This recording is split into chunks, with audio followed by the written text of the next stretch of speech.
I stood frozen at the entrance of Romano's Italian restaurant. Staring at the birthday table I helped arrange for my son Tyler's 25th birthday. Despite paying half the costs, choosing his favorite restaurant, and baking his chocolate raspberry cake from scratch, I discovered the head table had reserved seats for everyone except me. Tyler's father Marcus sat beside stepmom Priscilla. Their golden retriever Bentley had a decorated chair, but no place existed for the woman who gave birth to Tyler 25 years ago.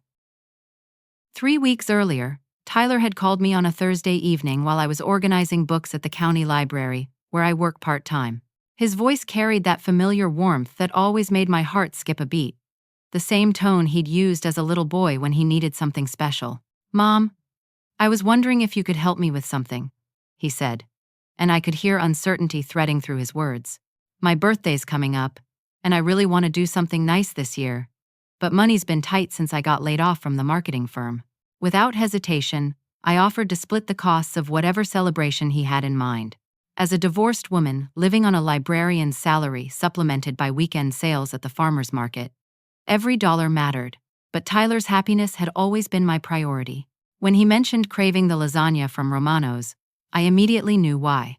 We'd shared countless meals there after his soccer games throughout middle school, celebrating victories and consoling defeats over plates of steaming pasta. "I'll handle the restaurant reservation," I told him. "And you know I'll make your cake. The chocolate raspberry one you love." That cake had become our tradition. Every year since Tyler turned 6, I'd spent hours perfecting the recipe, adjusting the raspberry layer's sweetness, and testing different chocolate combinations, until I achieved the exact flavor that made his eyes light up. Last year, even amid the awkwardness of our first post-divorce birthday celebration, Tyler had declared it the best cake I'd ever made. The planning process started smoothly. Tyler and I exchanged texts about guest preferences and dietary restrictions. I suggested inviting my sister Dawn and her daughter Sophie, thinking it would be wonderful to have extended family present. Tyler's response was brief: "Let's keep it small." Yet as days passed, he mentioned Priscilla's book club friends attending, along with his father's brother Jake and wife Patricia. Something felt different about Tyler's communication style. Our phone conversations, usually lasting 45 minutes while I drove home from work, shortened to 10-minute exchanges focused solely on party logistics. When I called his apartment, Marcus would sometimes answer, explaining that Tyler was in the shower or running errands. Priscilla's voice frequently echoed in the background during our talks, offering suggestions about decorations and menu choices. "Mom, Priscilla thinks we should go with a more sophisticated color scheme," Tyler said during one particularly strange conversation. "Maybe gold and navy instead of the red and white you suggested." The red and white had been Tyler's favorite color combination since high school. When his baseball team wore those colors to the state championship, I'd seen him choose red and white decorations for apartment parties, graduation celebrations, and even his job interview outfit. Suddenly abandoning this preference struck me as odd, but I agreed to the change, assuming he wanted to impress his new social circle. 2 days before the birthday dinner, I drove to Romano's to confirm our reservation and discuss the cake presentation. The manager, Mrs. Rodriguez, seemed confused when I introduced myself as Tyler's mother and the person handling dessert arrangements. "I thought the other lady was taking care of everything," she said, consulting her reservation notes. "A blonde woman came in yesterday with detailed instructions about table setup and decorations. She mentioned being Tyler's mother."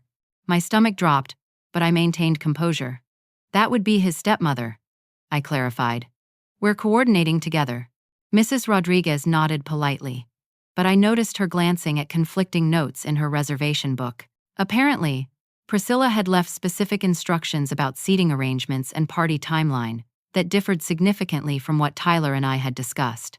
The night before the celebration, I stayed up until 2 in the morning perfecting Tyler's cake. I used Belgian chocolate, fresh raspberries from the farmer's market, and cream cheese frosting made with vanilla beans I'd saved for special occasions. While the layers cooled, I wrapped his gifts: a first edition copy of his favorite childhood book series, and a handmade photo album chronicling his journey from kindergarten graduation to college diploma. Looking back now, I should have recognized the warning signs: Tyler's shortened phone calls, Marcus answering his apartment line, Priscilla's increased involvement in planning decisions. But mothers often see what they hope to see. especially when they've spent 5 years rebuilding a relationship damaged by divorce proceedings. The morning of Tyler's birthday, I received a text at 7:30 asking me to arrive 30 minutes early to help set up decorations. This request seemed reasonable, even thoughtful. I imagined Tyler wanting to spend extra time together before other guests arrived, maybe sharing a quiet moment to discuss his plans for the coming year. I loaded my car carefully, securing the 3-layer cake in a specialty box, and double-checking that gift bags wouldn't shift during the drive. The morning sun felt warm against my windshield as I drove through our suburban neighborhood toward Romano's, humming the birthday song Tyler loved as a toddler. Romano's parking lot was surprisingly full for 11 o'clock on a Saturday morning. I recognized Marcus's black SUV and Priscilla's white sedan, along with several other vehicles I couldn't identify. Confusion rippled through me as I realized other guests had apparently received similar early arrival instructions. Pushing through the restaurant's heavy wooden doors, I expected to find Tyler coordinating last-minute preparations. Instead, I discovered a fully decorated dining area with professional-quality balloon arrangements, metallic streamers, and elegant table settings that bore no resemblance to anything we'd planned together. That's when Priscilla emerged from the kitchen wearing an apron emblazoned with "World's Best Mom" in glittering letters, directing restaurant staff with military precision, while Tyler stood nearby, nodding agreement to her suggestions. The transformation of Tyler's birthday celebration was so complete that I questioned whether I'd entered the correct restaurant. Gone were the simple red and white decorations we'd selected, replaced by an elaborate gold and navy theme that belonged in a corporate boardroom rather than a family birthday party. Metallic balloons formed perfect arches over each table, and professional photography displays showcased images I'd never seen before. The centerpiece that caught my attention first featured Tyler and Marcus on a recent fishing expedition, both men grinning widely while holding impressive catches against a backdrop of mountain lakes. Another display showed Tyler and Priscilla at what appeared to be a wine tasting event, both dressed elegantly while examining glasses in sophisticated poses. A third arrangement highlighted Tyler's college graduation, but these weren't the photos I remembered from that day. In the pictures I treasured from graduation, Tyler stood between Marcus and me, his arms around both parents, despite the lingering tension from our divorce. These new photos showed only Tyler, Marcus, and Priscilla, positioned as if they comprised his entire family unit. Someone had carefully cropped me out of memories I'd been present to create. Priscilla moved through the restaurant with practiced confidence, adjusting flower arrangements and consulting with the chef about timing for appetizers. Her blonde hair was styled in perfect waves, her makeup applied with professional precision, and her outfit suggested she'd spent considerable money preparing for this occasion. She greeted arriving guests as if she were Tyler's biological mother, accepting compliments on the decorations and explaining her vision for the celebration. Marcus's brother Jake and his wife Patricia arrived while I stood frozen near the entrance, still processing the elaborate setup. They approached Priscilla immediately, thanking her for organizing such a beautiful event and asking detailed questions about Tyler's current life that revealed how much they knew about his recent experiences. "How's Tyler adjusting to graduate school?" Patricia asked Priscilla. "Jake mentioned he got accepted to that program at the state university. He's doing wonderfully," Priscilla replied with maternal pride. "The business administration program is exactly what he needs for his career goals. We're so proud of his academic achievements." Graduate school? Tyler had never mentioned applying to any program, let alone being accepted. During our recent conversations, he'd discussed his job search and expressed interest in travel, but higher education hadn't entered our discussions. I felt like an outsider observing someone else's family celebration, learning about my own son's life through fragments of conversation between relative strangers. More guests arrived, including several women I didn't recognize who greeted Priscilla with warm hugs and air kisses. These must be the book club friends Tyler mentioned, though their presence at his birthday seemed unusual since none of them appeared to have personal relationships with him. They complimented Priscilla's party planning skills and asked about Tyler's girlfriend, another piece of information that was news to me. "Sarah should arrive any moment," Priscilla announced. "She's such a lovely girl, perfect for Tyler." They met at one of Marcus's business networking events. My son had a serious girlfriend named Sarah, and I was learning about her existence at his birthday party. The weight of how completely I'd been excluded from Tyler's current life settled over me like a heavy blanket. While I'd been treasuring our brief phone conversations and assuming we maintained a close relationship, an entire parallel version of his existence had developed without my knowledge. Tyler himself seemed nervous, glancing frequently between Priscilla and me, as if monitoring for potential conflicts.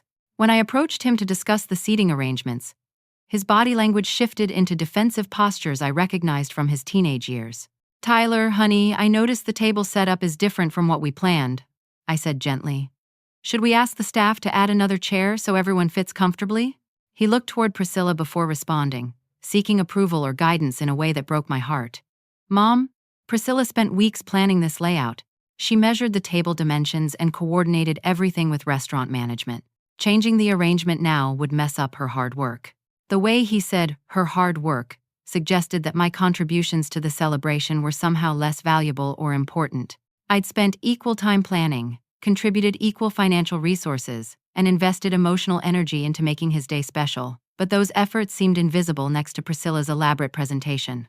Dawn arrived with her 16-year-old daughter Sophie just as I was processing this conversation with Tyler.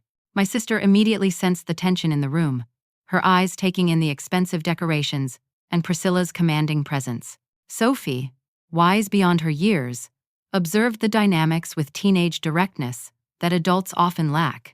"Where's your chair, Aunt Bethany?" Sophie asked loudly enough for nearby guests to hear. "Everyone else has assigned seats with name cards." Her innocent question highlighted the absurdity of the situation. Even Bentley, Marcus's golden retriever, had a designated chair, complete with a party hat and decorative dog bowl, while the woman who'd given birth to the guest of honor remained standing near the entrance, like an uninvited intruder. Dawn's expression darkened as she surveyed the seating chart posted near the hostess station.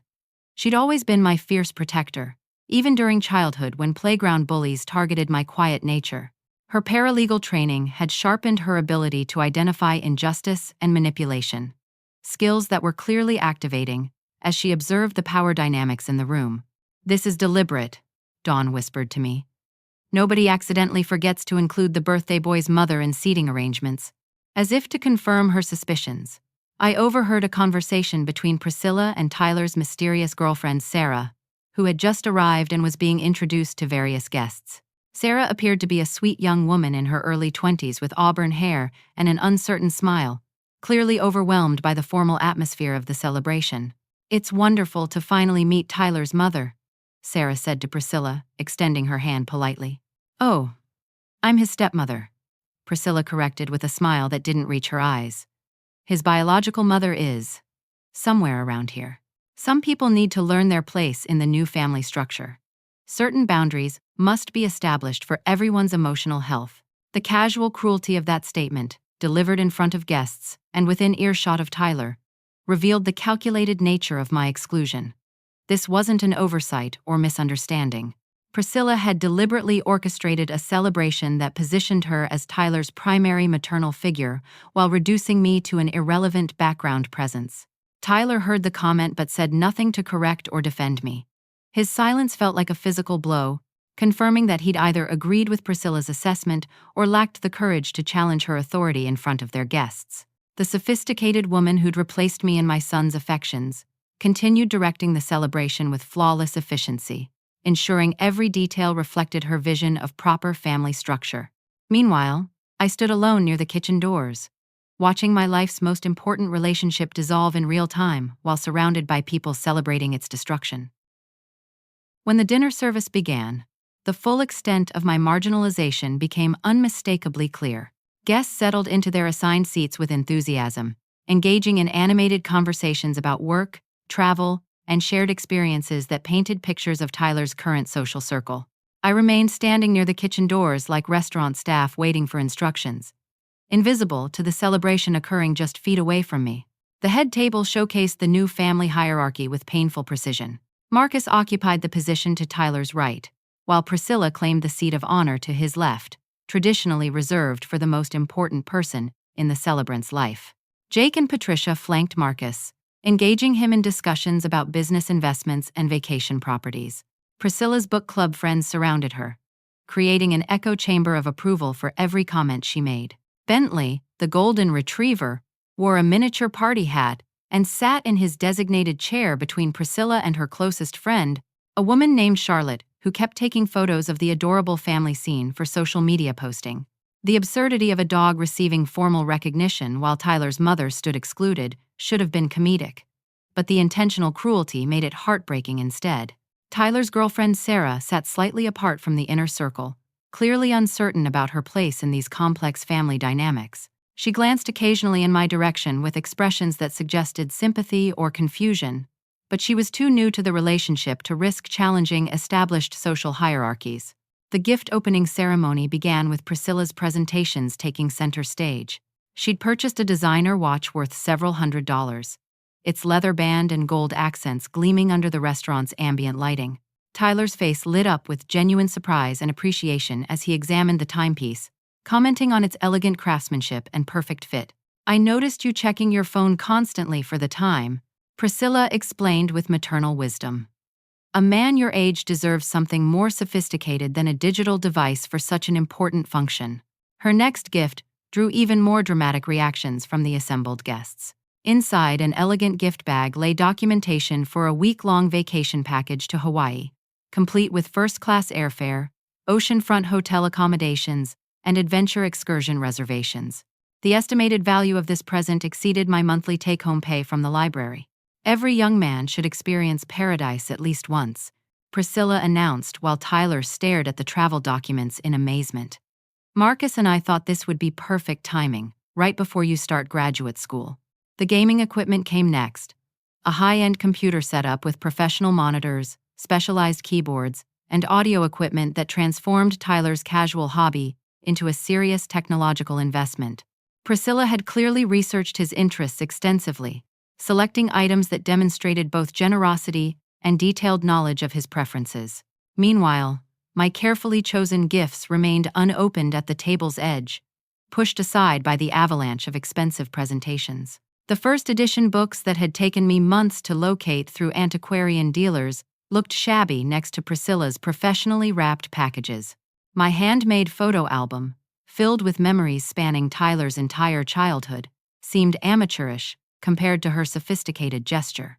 When restaurant staff brought out the birthday cake, my heart nearly stopped.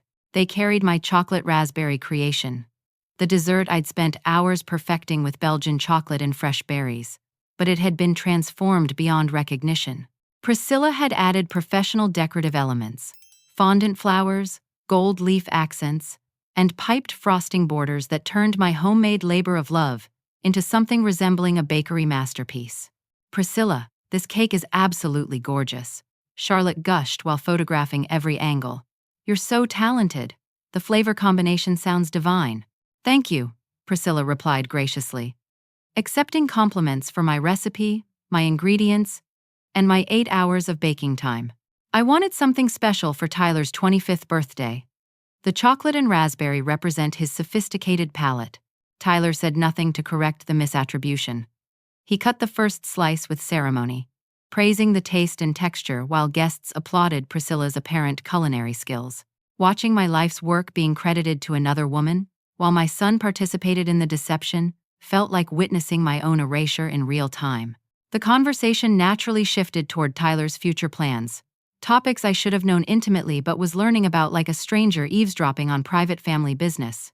Marcus discussed graduate school financing options and potential career trajectories, while Priscilla offered opinions about networking strategies and professional development opportunities.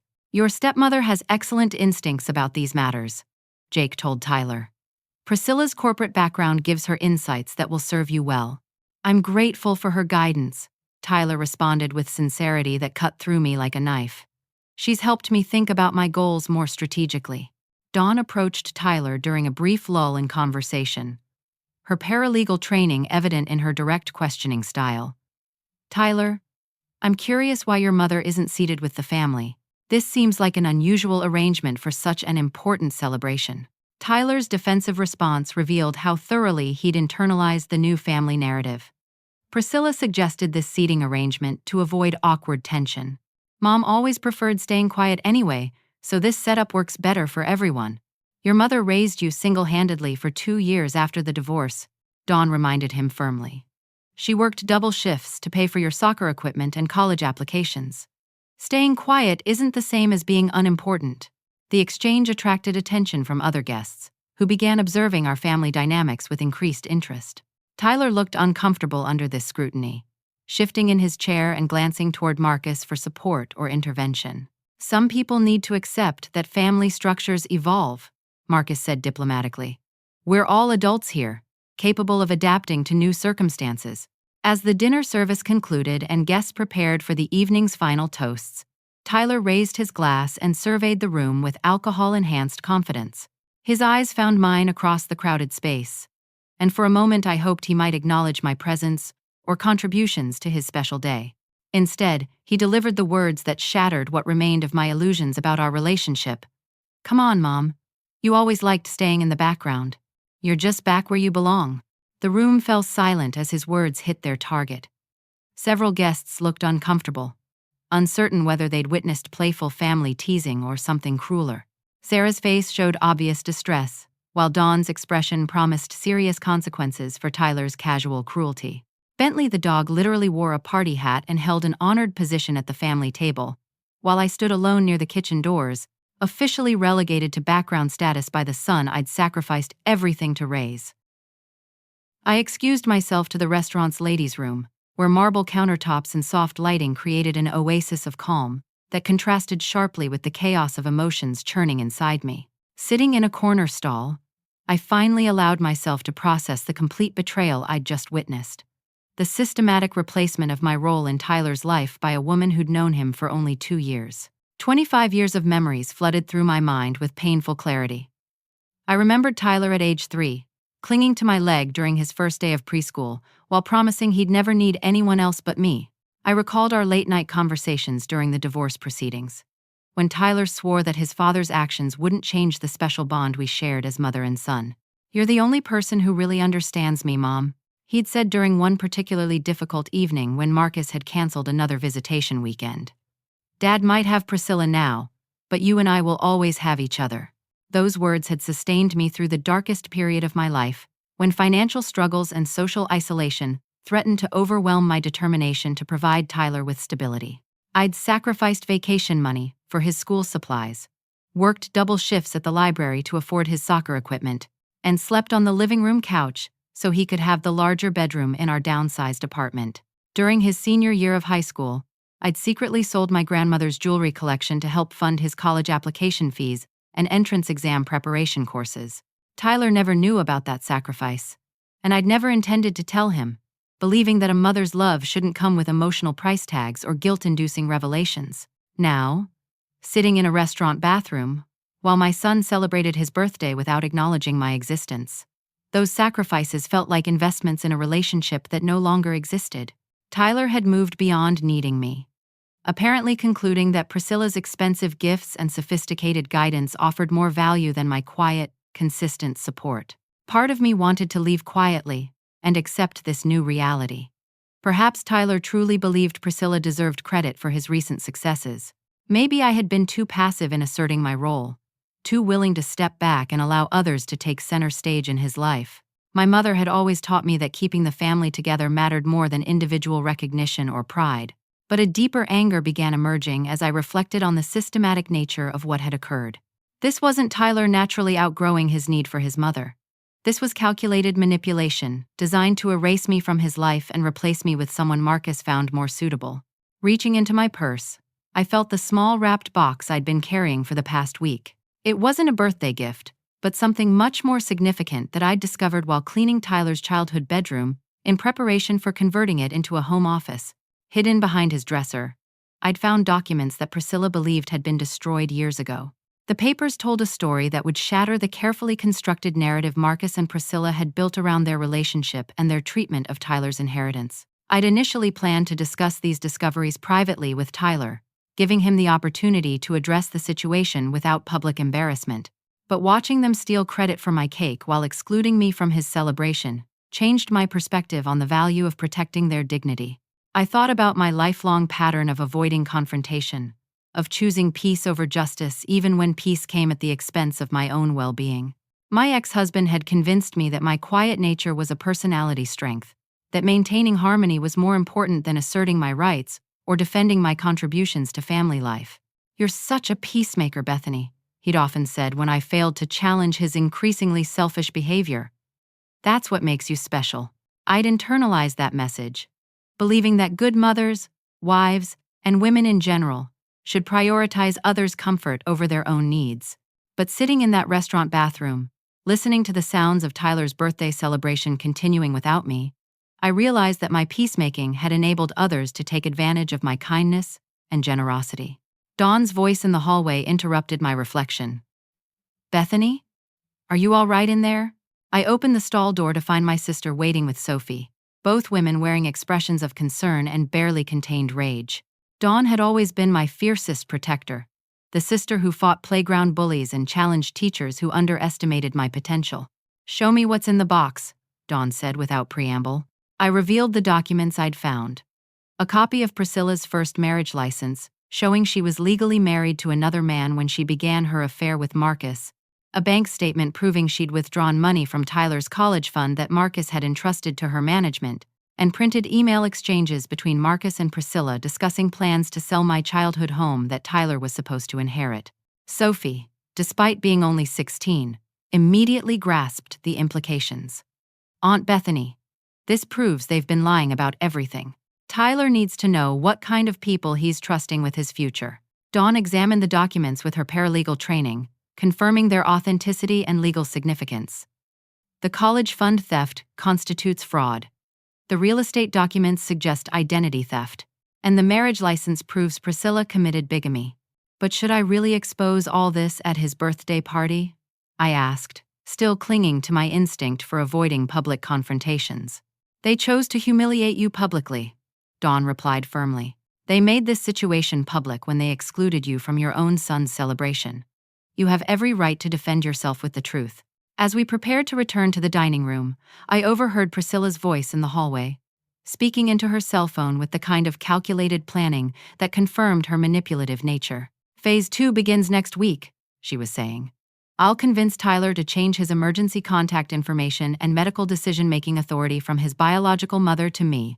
Tonight's events should provide perfect evidence that she isn't reliable anymore."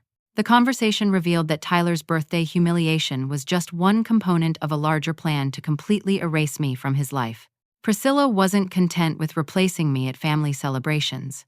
She wanted to eliminate my legal rights and parental authority entirely.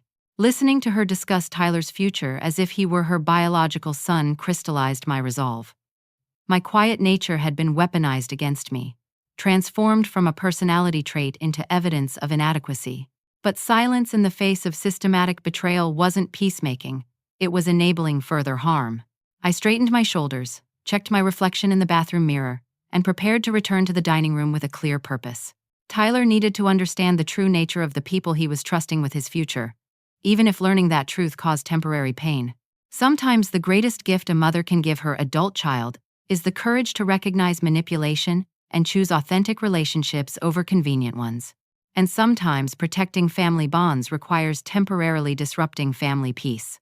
The small box in my hands contained the power to restore balance to Tyler's life and give him the information he needed to make informed decisions about his relationships and future. Whether he chose to listen would be his decision. But remaining silent while watching him be deceived was no longer an option I could accept. I returned to the dining room with steady steps and clear purpose, carrying the small wrapped box that would expose years of manipulation and financial betrayal. The celebration continued around Tyler's table, guests laughing at Marcus's stories and complimenting Priscilla's party planning skills. Unaware that their evening was about to take a dramatic turn, Tyler looked relaxed and happy, surrounded by people who'd convinced him that this new family structure represented an improvement over his relationship with me. His cheeks were flushed from wine and attention, his designer watch catching restaurant lights as he gestured enthusiastically during conversation. "Tyler," I said, approaching his chair with calm determination, "I have one final gift for you. Something special I discovered while organizing your childhood memories." The conversation at nearby tables quieted as guests sensed a shift in the evening's dynamics. Tyler accepted the box reluctantly, his expression showing confusion mixed with apprehension. Perhaps some instinct warned him that this moment would change everything, though he couldn't have predicted the magnitude of revelations about to unfold. "Go ahead, open it," I encouraged, my voice steady despite the emotional earthquake building inside my chest. Tyler untied the simple ribbon and lifted the box lid, revealing 3 items that would shatter the carefully constructed lies surrounding his current life. His face went pale as he recognized the legal documents, bank statements, and printed emails that exposed the truth about Priscilla's character and Marcus's financial dishonesty.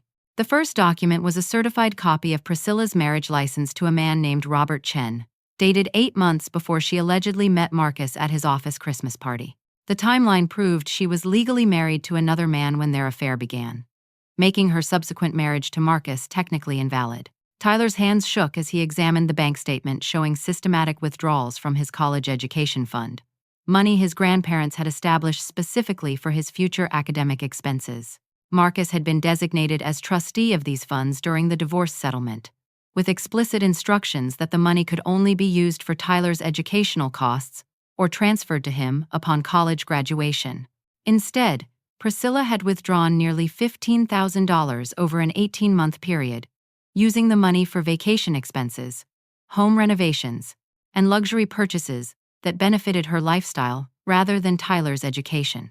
Her signature appeared on withdrawal slips, accompanied by forged documentation claiming Tyler had requested these distributions for various educational purposes. The email exchange between Marcus and Priscilla revealed the most devastating betrayal of all.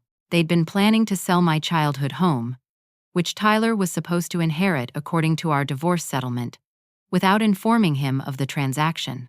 The property had increased significantly in value over the past 5 years, representing Tyler's most substantial inheritance asset and his potential financial security for starting adult life.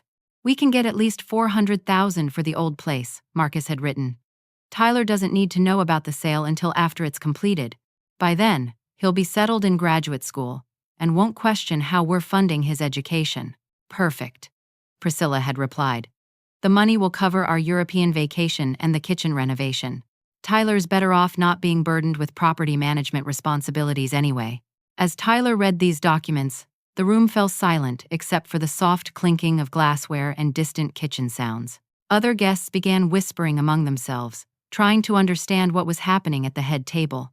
Marcus's face drained of color as he realized his financial manipulations had been discovered and documented. "Tyler, I can explain these documents," Marcus said, his voice carrying the desperate tone of a man whose carefully constructed lies were collapsing. "Everything we did was for your benefit. The education fund money was reinvested in opportunities that will serve you better in the long run." "What opportunities?" Tyler demanded, his voice rising with anger and confusion. "European vacations? Kitchen renovations? Selling my inheritance without telling me?" Priscilla attempted damage control, her usual composure cracking under the pressure of public exposure. "Those documents are taken out of context. Your father and I have been managing your assets responsibly, protecting you from financial decisions you aren't ready to handle." "I'm 25 years old," Tyler shot back. "I'm old enough to make my own financial decisions and to know when people are stealing from me." Jake and Patricia exchanged shocked glances, finally understanding that they'd been party to deceiving Tyler about fundamental aspects of his financial situation and family relationships. Other guests began asking pointed questions about the timeline of events and the authenticity of the documents. Sarah, Tyler's girlfriend, leaned forward to examine the papers more closely. Her background in accounting allowed her to quickly assess the financial implications of what she was seeing. "Tyler, this is fraud. They've been stealing money that legally belongs to you." "We were protecting him," Marcus insisted, but his explanation sounded hollow even to his own supporters. "Young people don't understand the complexities of financial management and estate planning." "By selling property without his knowledge?" Dawn interjected from across the room. "By forging educational expense documentation? By giving his inheritance money to your wife for personal luxuries?" The restaurant manager approached our table, drawn by the increasingly loud conversation and the obvious distress of other diners. "Is everything all right here? Other guests are expressing concern about the disruption." Tyler stood up abruptly, his chair scraping against the floor with a sound that punctuated the evening's dramatic transformation. "No, everything is not all right. I just discovered that my father and stepmother have been lying to me about my finances, my inheritance, and apparently everything else in my life. He looked directly at Priscilla, his voice carrying a maturity I hadn't heard before. You're not my mother. You never were my mother. You're just a woman who married my father and convinced him to help you steal from me. The public nature of Tyler's realization created a domino effect among the other guests. Jake approached Marcus with demands for explanations about family financial matters he'd been told were properly managed. Patricia began asking uncomfortable questions about the timeline of Marcus and Priscilla's relationship. Priscilla's book club friends looked mortified by the revelations, suddenly understanding that they'd been used as props in an elaborate deception designed to marginalize Tyler's biological mother and normalize Priscilla's inappropriate authority over someone else's child. I want every penny returned with interest, Tyler declared, his voice carrying across the restaurant. I want my inheritance protected, and I want to know exactly how much money you've stolen from me over the past 2 years. Marcus attempted one final manipulation, appealing to Tyler's emotions rather than addressing the facts. Son, everything we did came from love. We wanted to provide you with stability and guidance during your transition to adulthood. Don't call me son, Tyler replied coldly. Sons don't get robbed by their fathers, and real fathers don't let their wives steal from their children's education funds. The confrontation reached its climax when Tyler removed Bentley's party hat and lifted the golden retriever from his designated chair. Mom, he said, looking directly at me for the first time all evening. This is your seat. It always should have been your seat. His public apology echoed through the restaurant, drawing applause from other diners who'd been following the dramatic family confrontation. Tyler's acknowledgement of my proper place in his life represented more than a seating arrangement. It was recognition that authentic family bonds survive manipulation when they're built on genuine love rather than expensive gifts and false promises. Tyler's public declaration triggered a chain reaction that transformed the entire dynamic of the birthday celebration. Jake and Patricia approached me with sincere apologies, their faces reflecting genuine shame about their role in perpetuating the deception that had marginalized me from family events. Bethany, we owe you a tremendous apology, Patricia said, her voice carrying the weight of recognition.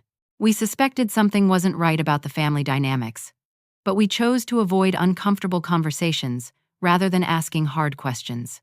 Jake nodded gravely, his corporate executive demeanor softened by obvious regret. Marcus told us you'd become distant and uninterested in Tyler's life. We should have reached out to you directly instead of accepting his version of events.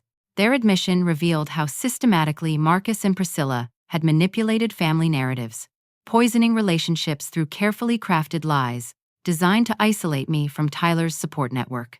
They'd convinced extended family members that I'd withdrawn from Tyler's life by choice, rather than being deliberately excluded from important events and decisions. We know about other financial irregularities too, Patricia confessed quietly. Marcus asked Jake to co-sign loans using Tyler's future inheritance as collateral. We thought it was for legitimate educational expenses, but now we're questioning everything. Dawn, with her paralegal background, immediately recognized the legal implications of these additional revelations. She began asking detailed questions about loan documents, interest rates, and repayment schedules, while taking notes on her phone for future reference. How much money are we talking about? Dawn asked with professional directness. At least $50,000 in private loans, Jake replied grimly. Marcus claimed Tyler needed funding for graduate school and living expenses, but the money seems to have been used for very different purposes. Meanwhile, across the restaurant, other diners had become invested in our family drama, with several older couples approaching to share their own experiences with parental alienation and financial manipulation. An elderly gentleman named Frank told me about his own daughter's systematic exclusion from his grandchildren's lives by their father, while his wife Eleanor described the legal battle required to restore her parental rights. Standing up for yourself isn't selfish, Eleanor assured me. Sometimes protecting family relationships requires confronting people who are damaging them. Charlotte and the other book club friends began questioning Priscilla about her true motivations for involving them in Tyler's birthday celebration. They realized they'd been used as unwitting accomplices in a plan to normalize Priscilla's inappropriate authority over someone else's child.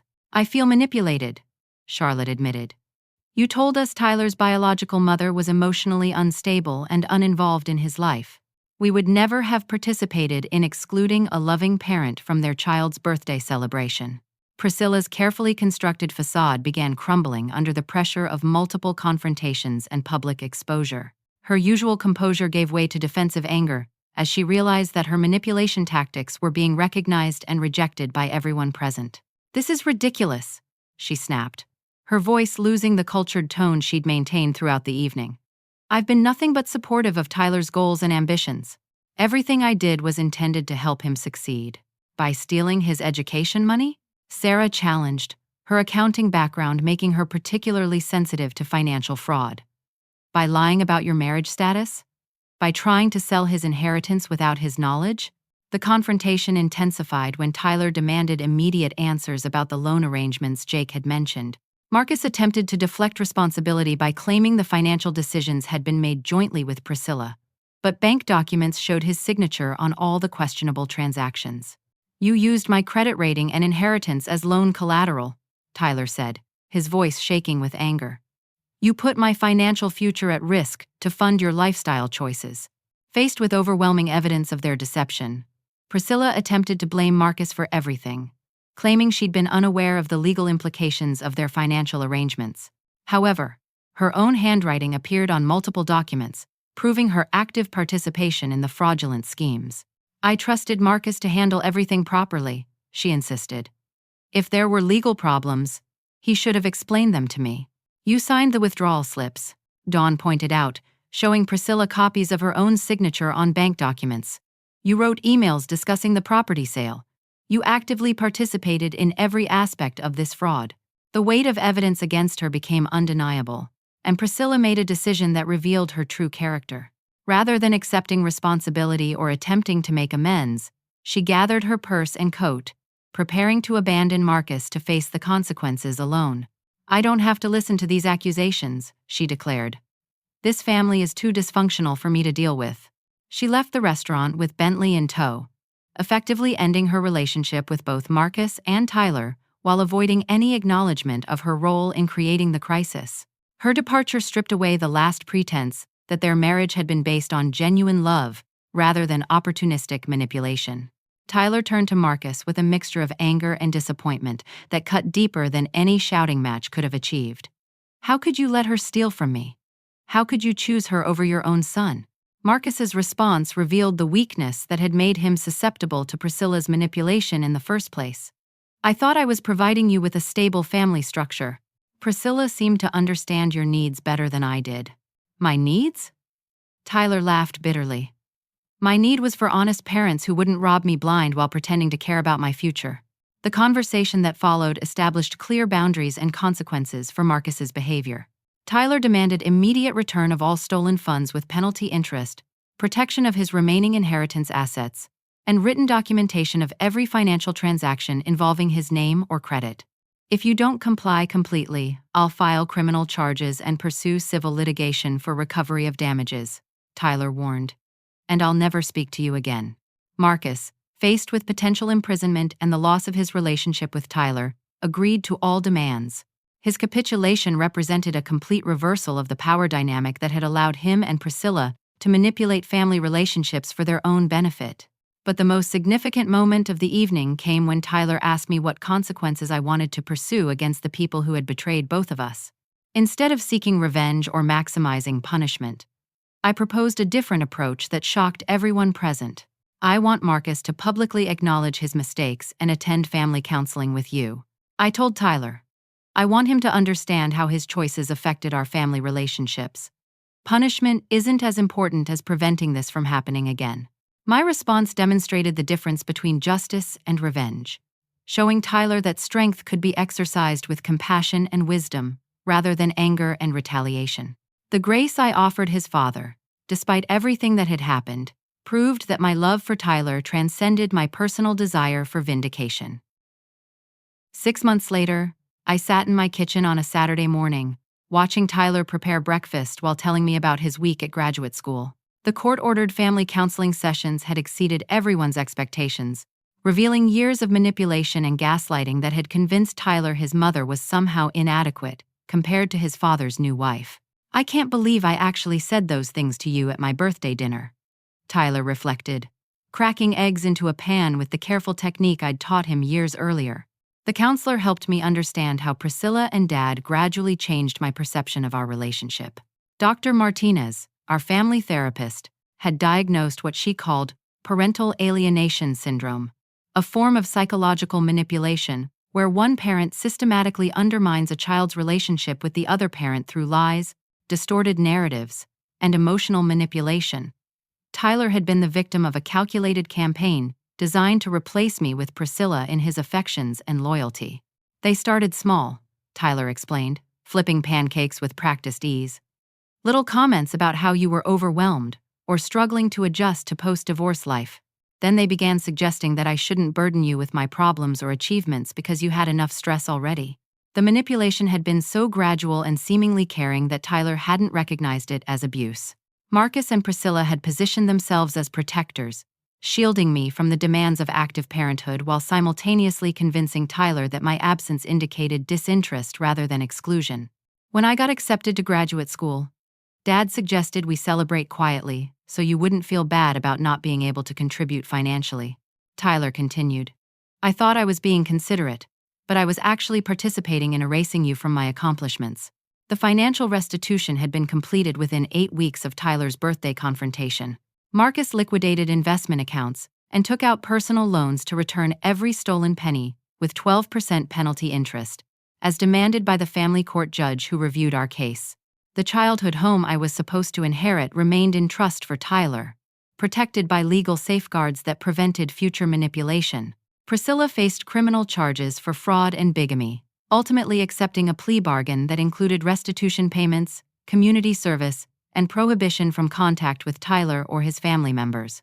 She moved to Nevada to start over, leaving behind the elaborate life she'd constructed through deception and theft.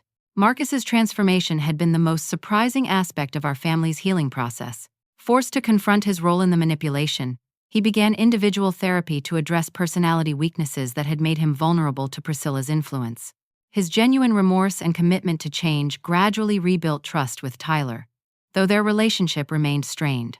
Dad called yesterday, Tyler mentioned, stirring orange juice in tall glasses. He wanted to know if he could take us both to dinner next week for my 26th birthday.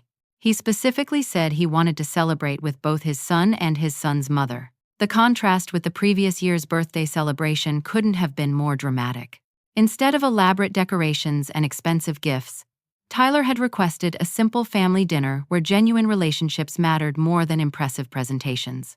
Jake and Patricia had become strong advocates for family reconciliation, hosting monthly gatherings that included me in all planning and decisions. They'd also shared our story with their own adult children, using our experience as a cautionary tale about the importance of maintaining direct relationships rather than accepting secondhand narratives about family dynamics.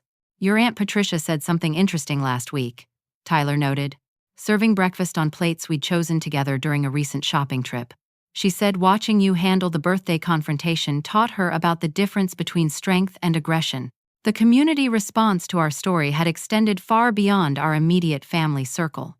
Eleanor and Frank, the elderly couple who'd supported me at the restaurant, invited me to speak at support group meetings for parents experiencing alienation from their adult children. My experience provided hope for others facing similar manipulation and exclusion. Dr. Martinez had asked me to share our family's story at professional conferences where she spoke about parental alienation recovery. Your decision to respond with justice, rather than revenge, created the foundation for genuine healing, she often told audiences. Punishment might have felt satisfying in the moment, but restoration required a different approach. Tyler's girlfriend Sarah had become an unexpected ally in rebuilding our family relationships. Her accounting background helped us establish financial transparency protocols that prevented future manipulation, while her outsider perspective kept us focused on healthy communication patterns. Sarah wants to know if you'll teach her your chocolate raspberry cake recipe, Tyler said, grinning as he remembered the birthday dessert that had become symbolic of stolen recognition. She said any woman who plans to marry into this family needs to learn the traditional recipes.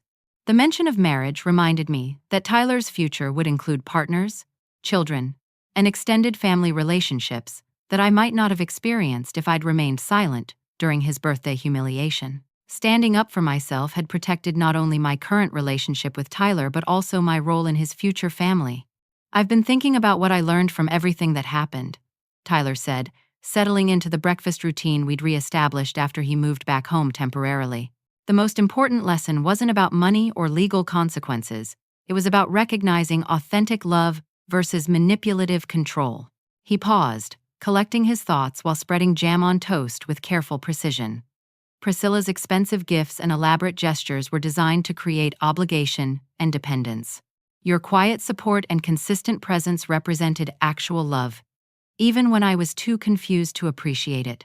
Our breakfast conversation was interrupted by a knock at the front door, followed by Dawn's cheerful voice calling out a greeting. She'd developed a habit of stopping by Saturday mornings with fresh pastries from the bakery near her apartment, creating new family traditions that included rather than excluded important relationships. "Good morning, you two," Dawn said, carrying a white box filled with croissants and muffins. "Sophie wanted me to remind Tyler about her piano recital next week. She said Uncle Tyler promised to attend, and she's holding him to that commitment." The easy family banter represented everything I'd thought I'd lost during those months of systematic exclusion from Tyler's life. These ordinary moments of connection and shared planning had become precious reminders of what authentic family relationships could accomplish when they weren't undermined by manipulation and lies. "Aunt Dawn, do you think Mom should write a book about what happened?" Tyler asked. "Dr. Martinez thinks our story could help other families recognize manipulation before it causes permanent damage." I'd been considering this suggestion for several weeks, thinking about how to share our experience in ways that might prevent other parents from suffering similar alienation. The idea felt overwhelming, but also potentially meaningful if it protected even one family from experiencing what we'd endured. "Writing about trauma can be healing," Dawn agreed. "And your story has a happy ending, which gives people hope that reconciliation is possible even after severe manipulation." As we planned our day around Tyler's study schedule and my weekend commitments at the farmer's market, I reflected on how fundamentally my life had changed since that terrible birthday dinner 6 months ago. I'd learned that choosing peace doesn't require accepting injustice, that protecting family relationships sometimes demands confronting the people who are damaging them. Tyler had learned to recognize manipulation tactics and to value authentic relationships over impressive gestures. He'd developed the courage to question authority figures and to protect his own interests without guilt or apology. Most importantly, he'd learned that his mother's quiet strength represented wisdom and love, rather than weakness or inadequacy. Our story proved that family bonds built on genuine care and mutual respect can survive manipulation and betrayal when they're defended with courage and restored with grace. Standing up for ourselves hadn't destroyed our family. It had saved our family from people who were systematically destroying it. "I have one question for all of you listening to this story," I said, looking toward my imaginary audience of people who might be facing similar challenges. "When someone tells you that a loving parent doesn't deserve a seat at their child's celebration, what does that tell you about the person making that suggestion? If you've experienced manipulation in your own family relationships, I'd love to hear how you found the courage to stand up for yourself in the comments below. Please like this story if it resonated with your own experiences. Subscribe to hear more stories about overcoming family betrayal, and share this with anyone who might need encouragement to defend their important relationships. Thank you for listening to my journey from humiliation to healing. I hope Tyler's and my experience reminds you that authentic love always deserves a place at the table, no matter who tries to convince you otherwise. Sometimes the greatest gift we can give our children is showing them how to recognize genuine care and reject manipulative substitutes.